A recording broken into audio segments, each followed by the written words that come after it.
Hello. Hello. Good evening everyone. मेरा नाम doctor Mohit Sharma. मैं आज आप लोगों के सामने थ्रू नेशनल मेडिकल ऑर्गेनाइजेशन के इस सीरीज़ में स्वस्थ आपका चिंता हमारी कोरोना से जंग रहेगी जारी में मैं डॉक्टर मोहित शर्मा साइकेट्रिस्ट आपके लिए लेके आया हूँ handling mental stress during the time of Covid 2019। Mental stress, mental health, ये ऐसे टर्म्स हैं जिनको जानना और जिनके बारे में हमारे लिए बहुत ज़रूरी है। जैसे मेंटल हेल्थ हमारी हेल्थ होती है। हमारे हेल्थ में हमारी फिजिकल हेल्थ है, हमारी मेंटल हेल्थ है। Without mental health there is no health. जब तक हमें स्वस्थ महसूस ना हो, जब तक हमें लगे ना कि हम स्वस्थ हैं, तब तक हम स्वस्थ महसूस नहीं कर सकते, तब तक हम अपने जीवन को स्वस्थ तरह से जी नहीं सकते। तो इसीलिए हमारी मेंटल हेल्थ बहुत ज़रूरी है। अगर देखा जाए कि ओवर द 15 ईयर्स, अगर हम डाउन द लाइन 15 ईयर्स के पहले देखें, तो शायद अगर ऐसा पेंडेमिक आया होता तो हम ऐसे कोई भी मेंटल हेल्थ के बारे में ज़्यादा चिंता नहीं करता कि मेंटल हेल्थ क्या है क्यों है। लेकिन आज की डेट में हमने इतना लंबा सफ़र कर लिया है, इतना लंबा फासला चल लिया है, जिसमें हम अपनी मेंटल हेल्थ के बारे में अब जागरूक हैं। हम मेंटल हेल्थ के बारे में सोचते हैं और ये देखते हैं कि अगर हम मेंटली फिट नहीं हैं तो हम कोई भी चीज़ को एंजॉय नहीं कर पाते, कोई भी चीज़ों को बहुत ज़्यादा अच्छे से अप्रिशिएट नहीं कर पाते और अपनी मन में दुख देखते हैं। क्यों हमारा मेंटल हेल्थ जनरली नेगलेक्ट हो जाता है? इसका मेजर रीज़न ये है कि हमें एम्बैरेसमेंट फील होती है जब हम अपनी मानसिक रोग के बारे में बात करते हैं कि हमें डाउट होता है अपने ही ऊपर कि मैं ही कमज़ोर हूँ, मेरा ही मन कमज़ोर है, मैं ही ठीक से नहीं हैंडल कर पा रहा हूँ, मेरे को ही लोग, अगर मैं लोगों से बात करूँगा तो लोग मेरे बारे में क्या सोचेंगे कि मैं कमज़ोर हूँ। हो सकता है लोग मेरे को कुछ गलत वर्ड से भी यूज़ करने लगें, मेरे से ज़्यादा बात ना करें, मुझे नेगलेक्ट करें, मुझे सोसाइटी में थोड़ा डिस्कार्ड करें, जॉब्स में, रिलेशनशिप बनाने में, सब में प्रॉब्लम आनी शुरू हो जाती है। इसलिए कई बार हम लोग अपनी प्रॉब्लम होते हुए भी आगे हेल्प लेने के लिए आगे नहीं आते। आज के कोरोना के दौर में, कोरोना एरा में, ये मेंटल हेल्थ हमारी और ज़्यादा इम्पॉर्टेंट हो जाती है। क्यों?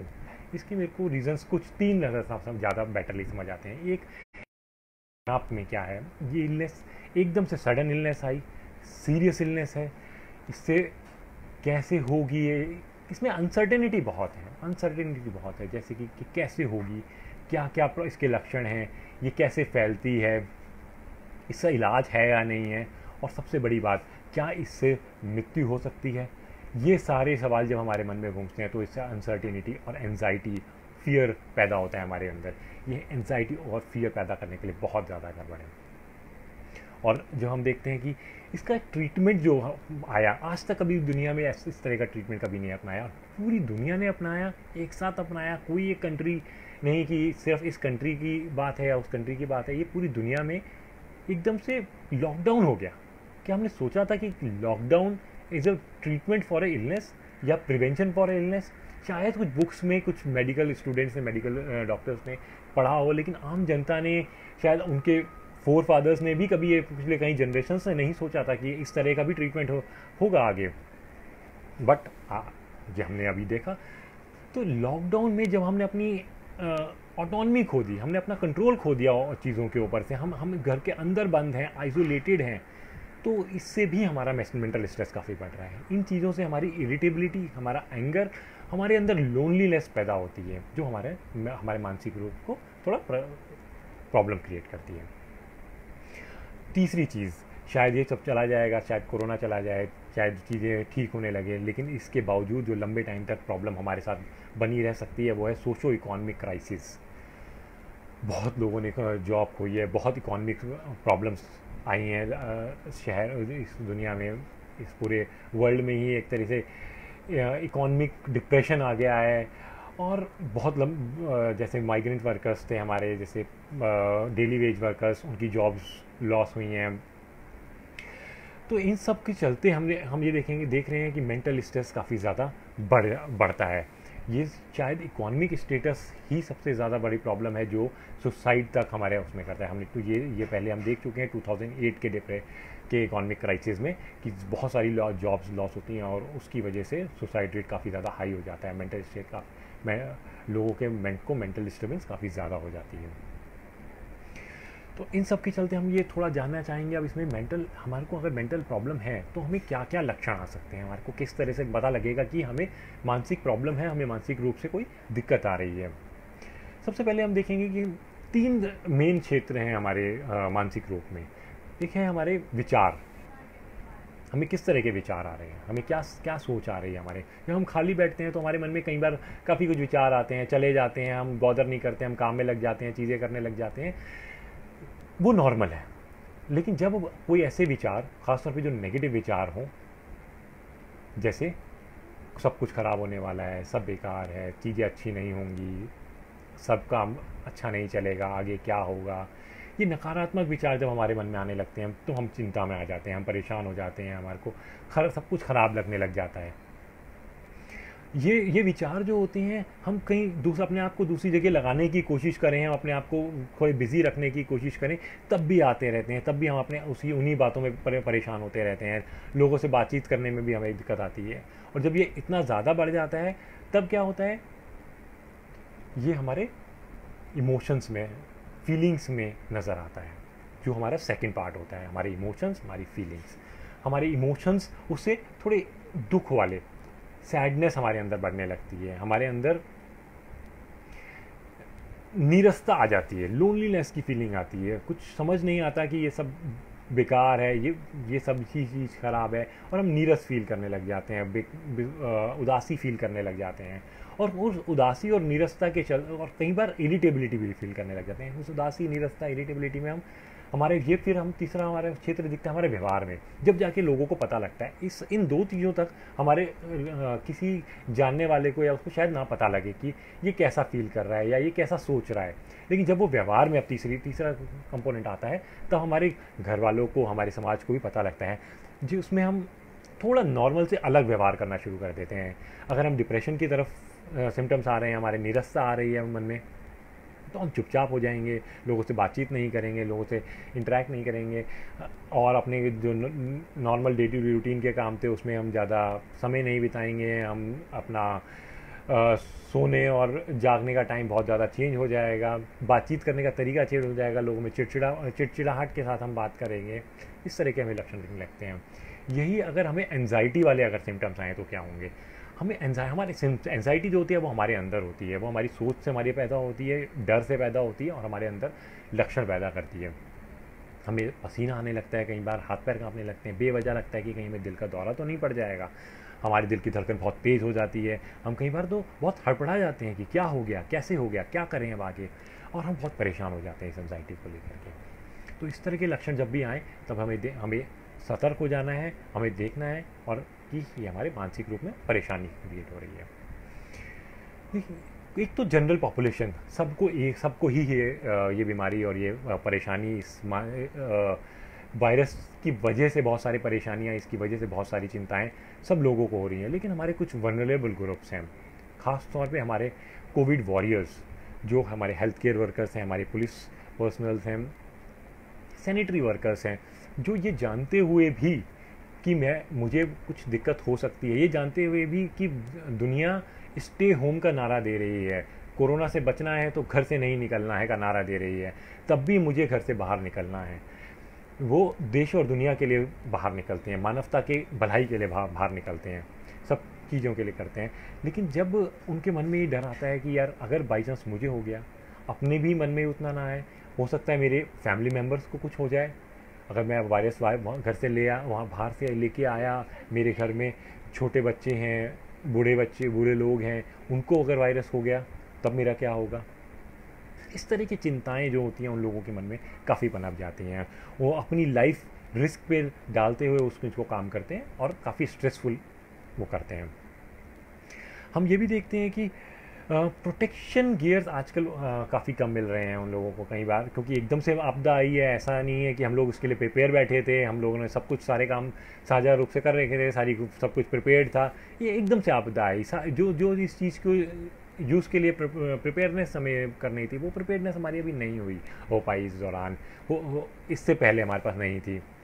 तो जो डॉक्टर्स, जो पुलिस पर्सनल उस काम के लिए जा रहे हैं, उस चीज़ के लिए, उससे बचाव के लिए उनके पास क्या होने चाहिए, जब उसको ये लगता है कि यार ये तो शायद कमी है, ये तो हो सकता है मेरी उसमें ना हो, तो भी उसको एक मानसिक तनाव होने लगता है कि यार चीज़ें मेरे लिए ठीक नहीं है। एक माहौल इस तरह का बन जाता है कि यार नहीं मिले होगा, चीज़ गड़बड़ हो जाती है। फिर हम देखते हैं कि और सबसे ज़्यादा प्रॉब्लमेटिक चीज़ सोसाइटी और का नेगेटिव एटीट्यूड टूवर्ड्स देम।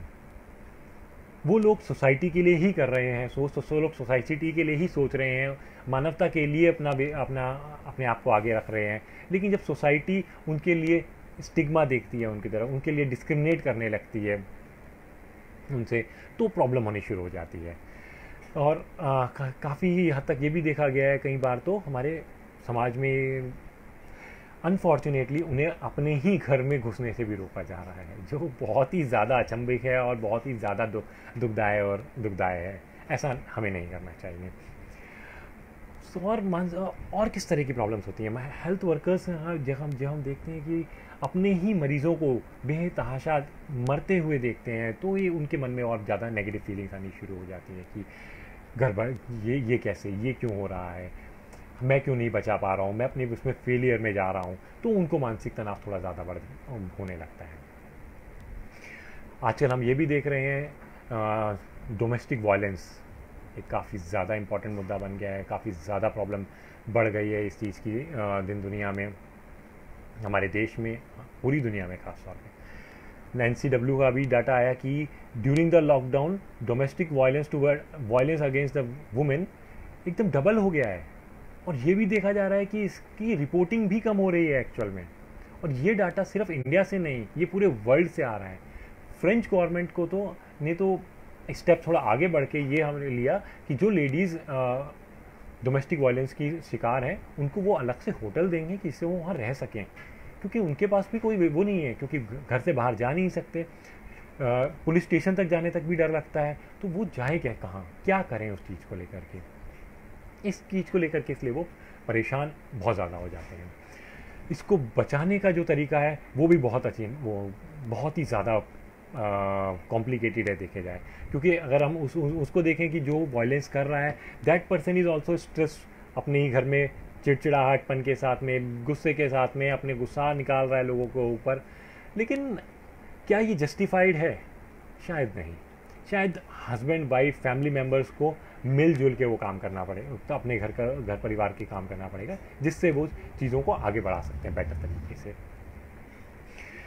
अब हम बात करते हैं थोड़ी सी कैसे इन आज की नेगेटिव व्यूज़ में, जिस सब कुछ नेगेटिव प्रोस्पेक्टिव में अपने आप को ठीक रखा जा सके, कैसे हम आगे अपने आप को देख सकते हैं इस चीज़ को आगे, हमारी कोपिंग स्ट्रेटजीज़ क्या हो, हम अपने अंदर रेजिलियंस कैसे डेवलप करें हमारे अपने ब्रेन के अंदर इन सब चीज़ों के लिए। कुछ कोपिंग स्ट्रेटजीज़ मैं यूज़ करता हूँ। एक तो ये होता है कि एक हर इंडिविजुअल अपने लिए कुछ ना कुछ ईजाद करता है, लेकिन ये देखना ज़रूरी है वो कोपिंग स्ट्रेटजीज़ नेगेटिव ना हो, वो कोपिंग स्ट्रेटजीज़ प्रॉब्लमेटिक ना हो। जैसे कि आजकल मैंने कुछ लोगों के लिए देखा कि शराब की दुकानों पे लाइन लगे, देखिए वो सारे लोग जो 1.5-2 महीने के बाद शराब की लाइनों पे दुकान लगाने गए, वो सारे एडिक्ट नहीं हैं, हम उनको एडिक्शन की उसमें नहीं डालेंगे। उनको जान का खतरा होते हुए भी वो उस जगह क्यों गए? शायद वो अपना सिर्फ स्ट्रेस कम करने गए। जो उनकी नेगेटिव कोपिंग स्किल्स हैं, जो उनका गलत है कि मैं स्ट्रेस में हूँ, मैं परेशान हूँ, ये उनको पता है, और लेकिन उसका सॉल्यूशन उन्होंने शायद ये सोच लिया कि शायद शराब पी करके आज मैं सो जाऊंगा तो मेरा स्ट्रेस कम हो जाएगा। ये नेगेटिव कोपिंग स्किल्स हैं। इस तरह की कोपिंग स्किल्स से हमें बचना चाहिए। तो किस तरह की हम पॉजिटिव कोपिंग स्किल्स अपने लिए कर सकते हैं? इसके लिए सबसे ज़रूरी चीज़ है हमारे सबसे पहले एक्नॉलेज करना। एक्नॉलेज करने का मतलब है कि हमारी परेशानी क्या है, हमारी मानसिक हालत आज की डेट में है क्या। अगर बाई चांस हम जैसे हमारे घर परिवार में मेरा किसी से छोटी मोटी बात पे झगड़ा हो गया, और मैं मेरे को उसको बाद में उसके बारे में बैठ के बाद में अगर मैं सोचूं देखूं, क्या वो जो छोटी सी बात थी, मेरा वो इतना बड़ा झगड़ा, इतना बड़ा किसी को डांट देना, क्या वो वैलिड था उस बारे में? या मैं परेशान हूँ और किसी बड़े व्यूज़ की वजह से, और किसी और परेशानियों की वजह से, और इस लॉकडाउन अपने सोशो इकोनॉमी के स्टेटस की वजह से जो मेरे प्रॉब्लम्स आ रही हैं, उससे मेरे मन में चिड़चिड़ाहटपन है, उससे मेरे मन कहीं ना कहीं अपने फैमिली मेम्बर्स पे वो निकाल रहा हूँ। वो चीज़ मुझे एक्नॉलेज करनी पड़ेगी अपनी लाइफ में। जब मैं अपने थॉट्स, अपने इमोशंस को एक्नॉलेज करूँगा, क्योंकि बिहेवियर तो शायद फैमिली मेम्बर्स देख लेंगे कि यार इसके इस इंसान में फैमिली बिहेवियर थोड़ा चेंज हुआ है, वो फैमिली मेम्बर्स देख पाएंगे। लेकिन अपने बिहेवियर से, अपने थॉट्स और अपने इमोशंस को जब मैं जज करना, अपने उनको एक्नॉलेज करना शुरू कर दूँ, तब मैं शायद थोड़ा आगे बढ़ूँ। हमें कहीं ना कहीं इसमें अभी एक्सेप्टेंस करनी बहुत ज़रूरी है। सेकेंड मेरा पॉइंट आएगा एक्सेप्टेंस। शायद कुछ लोग कह सकते हैं कि मेरे को लॉकडाउन नहीं चाहिए, मेरे government, how government can decide against me? Government मेरे लिए क्यों डिसाइड करे? मैं एक फ्री पर्सन हूँ, मैं एक एडल्ट पर्सन हूँ, मैं तो बाहर घूमना चाहता हूँ, मैं ये करना चाहता हूँ, मुझे मेरी ऑटोनॉमी छीन ली गई है गवर्नमेंट द्वारा, कोई मुझे इंटीमेट नहीं किया गया, मुझे इस तरह से जो चिड़चिड़ाहटपन against this lockdown, against this वो है, वो आ सकता है, आना बड़ा लाजमी आता है। बट कहीं ना कहीं आपको एक्सेप्ट करना पड़ेगा कि गवर्नमेंट ने शायद बहुत सारे पर्सपेक्टिव देख करके उस चीज़ को हैंडल किया है। गवर्नमेंट इंडिविजुअल पर्सन्स के लिए शायद इस समय नहीं वो कर रही है, और आप भी शायद उस चीज़ को नहीं अपोज कर सकते, और आपको वो मानते हुए कि ये है, चाहे इंडिविजुअल लेवल पे आप उसके उस व्यू के अगेंस्ट हों, बट कहीं ना कहीं अभी आपको एक्सेप्ट करके कि अभी पॉसिबिलिटी यही है, वो मानते हुए अपने मानसिक हालत को बेटर बनाना है, अपने आप को बेटर फील कराना है। इसलिए acceptance is very important. When you accept this thing, then आप उसको अडेप्ट कर सकते हैं उस पेस को। जब आप एक्सेप्ट कर लेंगे कि हाँ अब चीज़ें लॉकडाउन है, या फिर अब चीज़ें इस तरह से ही चलनी है कि मेरे को लोगों से डिस्टेंसिंग रखनी है, लोगों से कम मिलना है, लोगों से मास्क लगा के जाना है, जब आपको वो चीज़ मिल जाएगी, तब आप उसमें अडॉप्ट करना शुरू करेंगे चीज़ों में। अडॉप्ट कैसे करेंगे आप? अडॉप्ट करेंगे जैसे प्रोफेशनली एंड पर्सनली, दो तरीका है। प्रोफेशनली जैसे मैं अगर टीचर हूँ, मैं 50-60 स्टूडेंट्स को अपनी एक क्लास में लेकर के पढ़ाता था, उनके सामने 1-to-1 होकर के पढ़ाता था उन 50-60 स्टूडेंट्स को। शायद मैं अब वो ना कर पाऊँ, अब मुझे उसमें अडॉप्ट करना पड़ेगा। शायद मुझे इसी तरह, जैसे मैं अभी वेबिनार ले रहा हूँ, इसी तरह एक वेबिनार लेते हुए 50-60 स्टूडेंट्स को एक्नॉलेज वो करना पड़ेगा, उसमें अपने आप को ढालना पड़ेगा उस चीज़ में, कैसे मैं उसमें और बेटरमेंट कर सकता हूँ, कैसे मैं इस चीज़ में और कर सकता हूँ। ये मेरा अडॉप्टेशन होगा। लाइक जिम, सिंपल एग्जांपल मेरा जनरल, उसके लिए जिम, मैं शायद रोज़ पहले जिम जाता था सुबह शाम, बट नाउ मैं जिम नहीं जा सकता। तो मुझे एक्सेप्ट करते हुए इस चीज़ को मुझे अपने अंदर अडैप्ट लाना पड़ेगा। मैं जिम की जगह में और एक्सरसाइज जो घर में कर सकता हूँ, जो मैं अपने रूटीन में घर में कर सकता हूँ। एक्सेप्टेंस में और अडॉप्टेशन में एक चीज़ की बड़ी इंपॉर्टेंस है यहाँ पे, वो है हमारे रूटीन की। हमारे रूटीन का एक सही तरीके से होना बहुत ज़रूरी है, जिसके अंदर आपका एक सिस्टमेटिक तरीके से, एक सर्टेन वे में आपका रूटीन होना बहुत ज़रूरी है। ऐसा नहीं है कि एक हैफाज़र्ड वे में रूटीन चल रहा है, जैसे वीकडे रूटीन है कि मैं जब मर्जी उठा, मैं जब मर्जी सोया, कुछ काम जब मर्जी कर लिया। उससे क्या होती है, उससे मेंटल स्ट्रेस बढ़ता है, उससे चीज़ें और ज़्यादा प्रॉब्लमेटिक बनती हैं। तो एक रूटीन बनाना है जिसमें मेरा एक बहुत सारा जो फ्री टाइम मैं आज की डेट में बिता रहा हूँ, जिससे जो मैं अपने आप को मेंटल स्ट्रेस दे रहा हूँ, वो ख़त्म करना है। अपने लिए एक सिस्टमेटिक वे में, अपने लिए एक प्रिडिक्टेबल वे में डेली रूटीन का इजाद करना है। हर दिन आपका रूटीन में होना चाहिए। फॉर एग्ज़ाम्पल, उसमें सबसे इम्पॉर्टेंट रूटीन में क्या होना चाहिए, आपकी सुबह के उठने का समय और रात को सोने का समय। अगर मैं सुबह इस ऑफिस जाने के लिए 8 बजे ऑफिस जाने के लिए मैं सुबह 6:30 बजे उठता था, तो आज भी मुझे सुबह 6:30 बजे उठना चाहिए। आज भी मुझे 6:30 बजे से 7 बजे तक फ्रेश होकर के तैयार हो जाना चाहिए, और अपने ऑफिस के लिए निकलने के लिए जैसे मैं तैयार होता हूँ वो निकलना चाहिए। और उसके बाद जैसे मैं अगर 8 से 4 बजे तक, 8 से 2 बजे तक अपना टाइम एक ऑफिस टाइम की तरह अपने एक टेबल चेयर को लेकर के, ना कि बेड पे। अगर मैं वर्क टू होम भी कर रहा हूँ तो बेड पे नहीं, टेबल चेयर पे, जैसे मैं अपने ऑफिस में काम करता था उस तरह मुझे अपने रूटीन को काम करना चाहिए। इस रूटीन और उसमें हमें और चीज़ों को ज़रूर ध्यान देना चाहिए कि मैं अपने फिजिकल एक्सरसाइज ज़रूर रखूँ अपने रूटीन में। अपने लिए मेंटल हेल्थ को रखने के लिए दो चीज़ें ज़्यादा इंपॉर्टेंट, सबसे जो चीज़ें इंपॉर्टेंट है, एक मेडिटेशन आप ज़रूर करें, योगा करें, मेडिटेशन करें थोड़े टाइम के लिए, आधा घंटा 1 घंटा के लिए मेडिटेशन करें। और अपने लिए अपनी जो हैबिट्स वाली चीज़ें हैं, जो आप हमेशा से सोचते हैं, हमेशा से करते हैं कि मुझे ये करना है ज़िंदगी में, मुझे इस तरह करना है, जैसे फॉर एग्जांपल मुझे कुकिंग करना पसंद है, मैं कुकिंग करता हूँ थोड़े बहुत टाइम के लिए और मुझे अच्छा लगता है। इसी तरह कुछ लोग रीडिंग कर सकते हैं, राइटिंग कर सकते हैं, ड्राइंग बनाना, अपनी फैमिली के साथ एक क्वालिटी टाइम स्पेंड करना, ये सारी चीज़ें अपनी रूटीन में एक रखिए थोड़े थोड़े टाइम के लिए।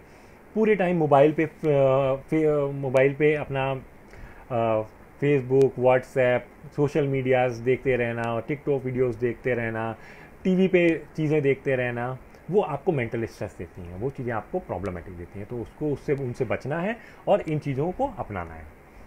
मैं नेक्स्ट पे जाऊँगा, अपने आप को प्रोटेक्ट करना बहुत ज़रूरी है। जैसे आप अपने आप को प्रोटेक्ट कर रहे हैं कोरोना वायरस से, फिजिकली अपनी हेल्थ बचाने के लिए हैंड वॉश करते हैं, सोशल डिस्टेंसिंग रखते हैं, वैसे ही आपको अपने को प्रोटेक्ट करना है, अपने मेंटल हेल्थ को भी प्रोटेक्ट करना है। मेंटल हेल्थ को कैसे प्रोटेक्ट कर सकते हैं और किस चीज़ से करना ज़रूरी है? मेंटल हेल्थ को आपको प्रोटेक्ट करना ज़रूरी है from miss information and too much information. Miss information का मतलब है, अगर आप न्यूज़ देख रहे हैं, अब आपको नेशनल और इंटरनेशनल न्यूज़ देख रहे हैं, ऑनलाइन न्यूज़ आप ले रहे हैं, तो आप ऑथेंटिक साइट से लीजिए, authentic news channels, authentic newspapers, print newspapers के ही साइट से लीजिए, ना कि किसी भी रैंडम चीज़ों में अपने यहाँ न्यूज़ पढ़ रहे हैं, उसमें रूमर्स आ रहे हैं, उसमें मिस इन्फॉर्मेशंस हैं, आप पढ़े जा रहे हैं, वो आपको बहुत ज़्यादा चिंता देगी, परेशानी देगी। दूसरा, टू मच इन्फॉर्मेशन। एक ही न्यूज़ सुबह से शाम तक नहीं, सुबह आप अपने टाइम को स्लॉट को रखिए कि मेरा न्यूज़ देखने का टाइम, न्यूज़ पेपर पढ़ने का टाइम जो है वो हाफ एन आवर 1 आवर है। मैं उसमें जो दिन और दुनिया की जो भी है जानकारी है वो मैं लूँगा, पूरे दिन नहीं।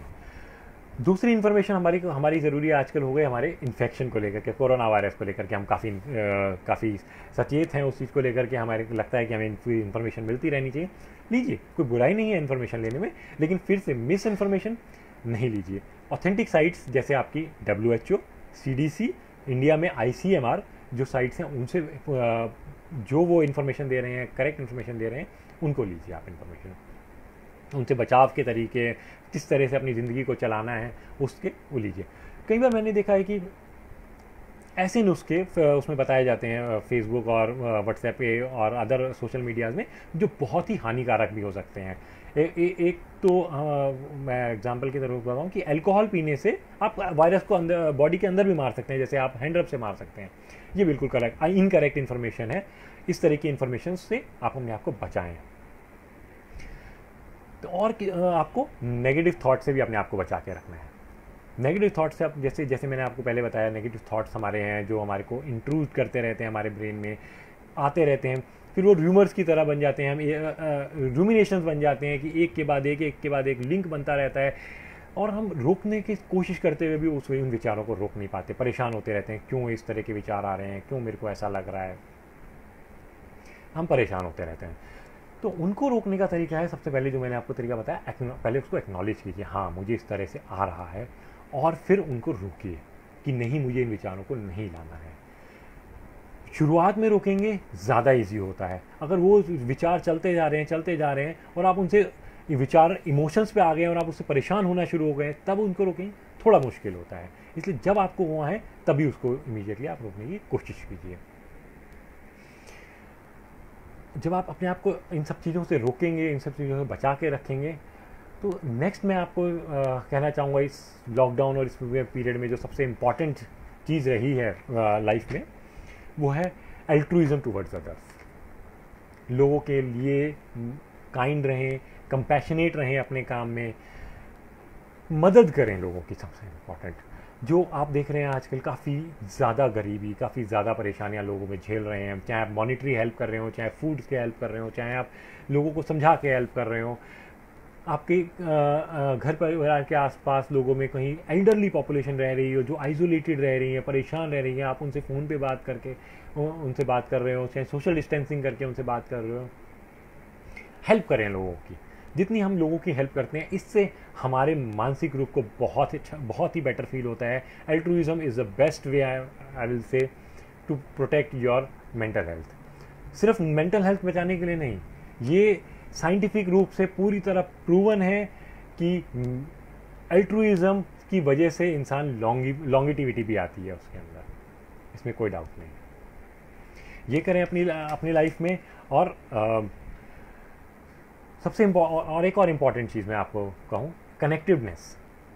इस लॉकडाउन के पीरियड में इस परेशानी में हमारे बीच में डिस्टेंस ज़रूर आ गया है, लेकिन ये फिजिकल बीमारी की वजह से फिजिकल डिस्टेंस आया है, इसको मेंटल डिस्टेंस ना बनने दें।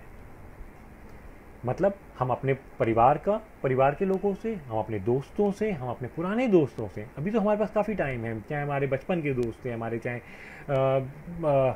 कॉलेज के फ्रेंड्स थे जो हमारे अब कांटेक्ट में नहीं थे, उनसे भी बात करें, उनको अपने विचार बताएं, उनसे उनके विचार सुने, आपको और बेटर फील होगा। कनेक्टेडनेस बहुत इंपॉर्टेंट है हमारे मेंटल स्ट्रेस को कम रखने के लिए। इस लॉकडाउन के दौरान में कभी ना सोचें कि हमें आइसोलेट का मतलब है कि हम एक कमरे में बंद हो जाएं और लोगों से बात ही ना करें, नहीं। हाँ, डेफिनेटली फिजिकल कांटेक्ट नहीं रखना, लेकिन emotional contact is very important, बहुत अच्छा रहता है हमारे। तो इन सब चीज़ों इन सब चीज़ों का ज़रूर अपनाएं, इन सब चीज़ों को ज़रूर देखें। बाई चांस आप इमोशनली आप फील कर रहे हैं कि मैं ठीक नहीं हो रहा हूँ, मैं बहुत ज़्यादा कोशिशें कर रहा हूँ, बट चीज़ें ठीक नहीं चल रही हैं, कहीं ना कहीं गड़बड़ हो रही है, मैं हैंडल नहीं कर पा रहा हूँ चीज़ों को, तो हेल्प मांगने से कभी ना घबराएं। जो मैं अब इस समय बात कर रहा हूँ, ये शायद मैं सबसे ज़रूरी बात कह रहा हूँ। मेंटल परेशानी के लिए हेल्प मांगना सबसे इम्पॉर्टेंट है। आप अपने घर परिवार के लोगों से हेल्प मांगें, अपने फ्रेंड से हेल्प मांगें, प्रोफेशनल हेल्प मांगें, बहुत इंपॉर्टेंट है हेल्प मांगना। अगर आप हेल्प मांगेंगे, शायद इससे ज़्यादा बढ़िया आप अपने लिए कुछ नहीं कर सकते। हेल्प मांगिए, आप हेल्प मांगेंगे तो लोग हेल्प कर पाएंगे। इमोशनल क्राइसिस में बिना हेल्प मांगे कोई और आपकी ज़बरदस्ती आपकी हेल्प करे तो शायद आपको ही खुद चिड़चिड़ापन लगे। इसलिए खुद ज़रूरी है कि आप खुद आगे बढ़ के हेल्प मांगें। इसलिए मैं इस पॉइंट को थोड़ा ज़्यादा जोर दे के कह रहा हूँ, ठीक है। मैं अब ज़रा आप लोगों के क्वेश्चंस कुछ ले लेता हूँ। आप लोगों के मन में काफ़ी सारे डाउट्स होंगे, काफ़ी सारे चीज़ें होंगी कि कैसे कुछ पूछना चाहते हैं। मैं एक बार देख लेता हूँ, कुछ क्वेश्चंस आए होंगे।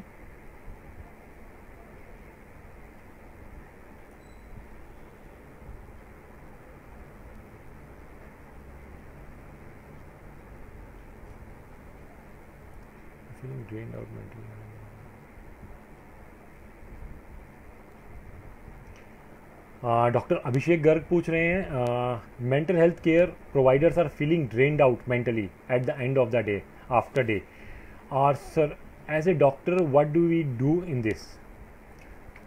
डॉक्टर अभिषेक, डेफिनेटली आज के टाइम में हम जो डॉक्टर फैटर्निटी है, काफ़ी डॉक्टर फैटर्निटी ही नहीं, सिर्फ जितने भी पुलिस पर्सनल्स हैं, हेल्थ केयर वर्कर्स और हैं, नर्सिंग स्टाफ है और सैनिटरी वर्कर्स हैं, सब लोग एक्स्ट्रा काम कर रहे हैं, अपनी एक्स्ट्रा एफर्ट्स के साथ काम कर रहे हैं, एक मेंटल स्ट्रेस के साथ में काम कर रहे हैं, और अपने आप को काफ़ी ज़्यादा उन्होंने अपने आप को काफ़ी ज़्यादा एग्जॉस्ट करके काम कर रहे हैं, जिसकी वजह से कई बार शाम को वो काफ़ी मेंटली फटीग फील करते हैं। कई बार ऐसा लगता है यार मैं क्यों ही जाता हूँ, क्यों मैं परेशान हो रहा हूँ, और अपनी लाइफ को मैं कैसे ठीक रखूं।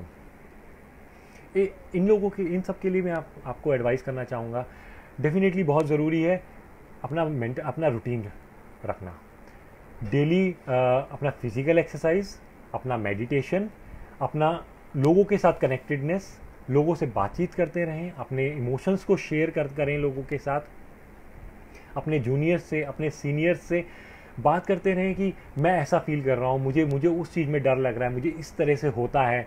वो जब आप बात करेंगे तो वो आपको उस चीज़ का सॉल्यूशन दे पाएंगे, उस चीज़ों के साथ बारे में आप आगे निकल पाएंगे। और नेक्स्ट चीज़ जो मैंने आपको पहले कही, जैसे डॉक्टर्स फैटर्निटी वैसे करती भी है, कंपैशनेट और काइंडनेस के साथ अपने जॉब को हैंडल करें। डर के साथ नहीं, एल्ट्रुइज्म के साथ करें। प्रोवाइड मैनकाइंड को हम मैनकाइंड के लिए हम वर्क कर रहे हैं, ना कि अपने पर्सनल गेन और नुकसान के लिए। जब हम इस फीलिंग के साथ में जब उतरते हैं, इस फीलिंग के साथ में हम करते हैं, तो हमें अपने आप ही मेंटल स्ट्रेस कम होता है।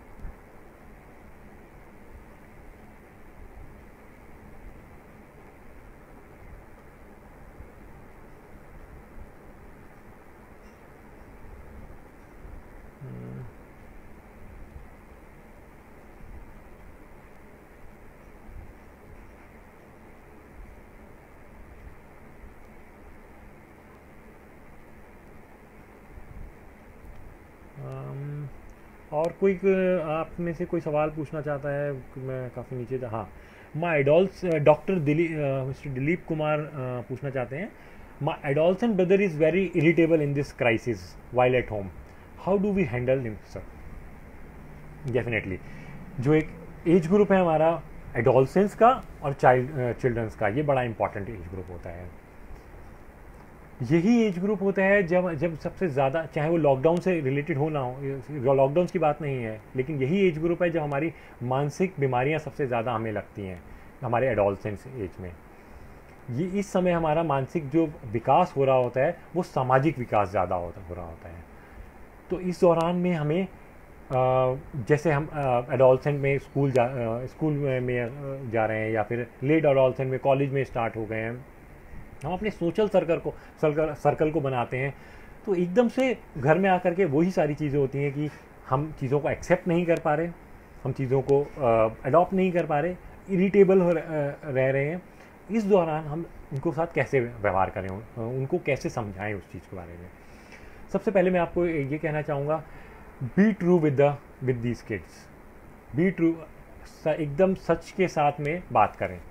आपकी इन्फॉर्मेशन जो होनी चाहिए वो ऐसा उसको बहलाने वाली नहीं होनी चाहिए। ऐसा नहीं होना चाहिए कि आप उसको बस बहला रहे हैं कि नहीं हो जाएगा, कल कर लेंगे, परसों। ट्रू इन्फॉर्मेशन दीजिए, नहीं पता हमें कब तक होगा, देखते हैं हम क्या हो सकता है आगे, किस तरह से हो सकता है। उसकी परेशानियां सुनिए, उसकी इमोशंस सुनने बड़े ज़रूरी होते हैं कि वो किस तरह से अपने इमोशंस के अपने वो इमोशनल डिस्ट्रेस फील कर रहा है, वो किस तरह से अपने आप को परेशान फील कर रहा है इस लॉकडाउन के दौरान में। अगर वो अपने आप को एक्सप्रेस करता है, अगर वो अपने आप को एक्सप्रेस करता है, तो उसकी इरिटेबिलिटी डेफिनेटली थोड़ी कम होती है, क्योंकि वो एक्नॉलेजमेंट के उसमें आएगी। देन हम उससे बात कर सकते हैं कि वो अपने आप को कैसे थोड़ा बहुत ऑल्टरनेटिव थॉट्स अपने अंदर जनरेट करे, ऑल्टरनेटिवली कैसे वो काम में लगे। उसके लिए भी रूटीन फॉलो करना बहुत ज़रूरी हो जाएगा, क्योंकि दिन भर बैठे बैठे कुछ नहीं होता। और कनेक्टेडनेस बड़ा इंपॉर्टेंट है उसके लिए, वो कनेक्ट हो अपने दोस्तों के साथ, अपने फैमिली साथ, अपने सोशल सर्कल्स के साथ। चाहे इंटरनेट, पहले हम कहते थे कि बच्चों को, एडोलसेंट्स को इंटरनेट से दूर रखें, लेकिन एक लिमिटेड टाइम में उनके साथ कनेक्ट होने का उन्हें टाइम दें, अपने फ्रेंड सर्कल के साथ में वो कनेक्ट हो पाएँ, अपने आप को एक्सप्रेस कर पाएँ उन लोगों के साथ। ये बहुत ज़रूरी है, शायद इस चीज़ से उनके इरिटेबिलिटी थोड़ा कम हो पाए।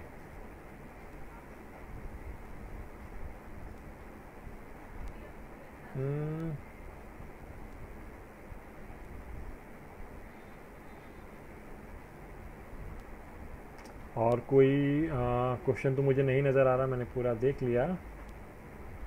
मैं कुछ मिस कर रहा हूँ, आई डोंट नो। चलो, इस चीज़ के साथ मैं आप सब लोगों को विश करता हूँ कि आप लोग सब सेफ रहें, सही रहें, शारीरिक रूप से भी और मानसिक रूप से भी अपने आप को स्वस्थ रखें। Thank you.